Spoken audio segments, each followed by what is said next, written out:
Alors, il y a plusieurs causes. Donc là, comme on a vu les chiffres de ce matin, on est à moins 600 000 fumeurs depuis le premier trimestre 2018. Donc ça s'ajoute aux 1 million en 2017. Et du coup, c'est dû à plusieurs causes, donc notamment la hausse des prix des produits du tabac.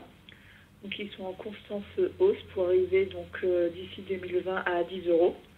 Donc là, on a enregistré une hausse assez conséquente au 1er mars, donc allant de 50 à 60 centimes d'euros le prix du paquet. Donc ça, c'est la principale cause de la diminution de la consommation, parce que ça a deux impacts. C'est quand même le levier le plus efficace pour lutter contre le tabagisme. On sait que les taxes incitent à l'arrêt des plus démunis et réduisent aussi la pauvreté, parce que ça, premièrement, réduit le nombre de fumeurs, mais surtout, ça fait en sorte que les fumeurs ne commencent pas à fumer. Donc là, ce serait plutôt pour les plus jeunes. C'est vraiment l'élément essentiel de la lutte contre le tabac, c'est de ne pas rentrer dans le tabac. Ensuite, il y a aussi toutes les mesures qui vont autour, par exemple le paquet neutre. Il y a une étude récente de Santé publique France qui a prouvé l'efficacité du paquet neutre, notamment auprès des plus jeunes. Donc, qui éprouvent une certaine gêne, un certain même voire dégoût à sortir leur paquet en public.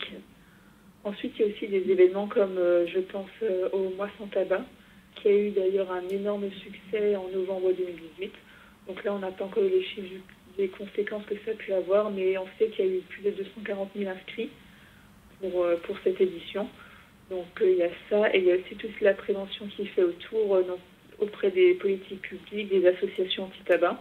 Donc toutes ces mesures regroupées font que les gens se dirigent vers n'ont plus vraiment envie de fumer. Il y a aussi tout ce qui est le remboursement des substituts nicotiniques, parce qu'au tout début, il y avait un forfait de remboursement de 50 euros qui est ensuite passé à 150.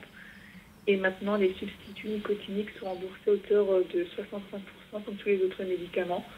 Donc toutes ces mesures couplées font que les gens ont tendance à arrêter de fumer.